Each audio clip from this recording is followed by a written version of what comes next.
एक बाज रोज शिकारियों का खाना चुरा कर भाग जाता था। एक दिन एक लोमड़ी अपने बच्चों के साथ चलते हुए आ रही थी। लोमड़ी ने बाज से विनम्रता से कहा, मुझे रोज खाने की तलाश में जाना पड़ता है, क्या तुम मेरे इन दो छोटे छोटे बच्चों की हिफाजत करोगे? बदले में मैं तुम्हें और तुम्हारे बच्चों को भी खाना दे दिया करूंगी। बाज बोला, ठीक है लोमड़ी बहन। लोमड़ी अपने बच्चों के साथ बहुत खुश रहती थी। एक दिन जब लोमड़ी खाने की तलाश में घर से निकली, उसके बच्चे बाहर खेल रहे थे। तभी बाज आया और लोमड़ी का एक बच्चा उठाकर ले गया। जब लोमड़ी लौटी तो उसने बाज से पूछा, मेरा एक बच्चा कहाँ गया? बाज बोला, पता नहीं, अभी थोड़ी देर पहले तो दोनों यहीं खेल रहे थे, शायद एक कहीं गुम गया होगा। लोमड़ी बहुत रोई।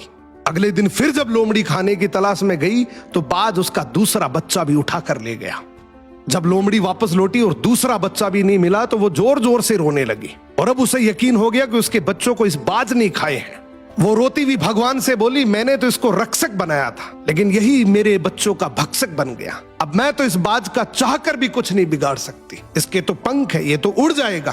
तूने तो इसको पंख दिए हैं, तू इसका हिसाब कर सकता है। अब कुछ समय बाद बाज को खाने की कमी हो गई। वो फिर से जंगल में गया। शिकारियों का खाना आग से उठाकर उड़ गया। जलता हुआ खाना जब अपने घोंसले में लाया तो घोंसले में आग लग गई। आग की लपटों से बाज नीचे गिर पड़ा।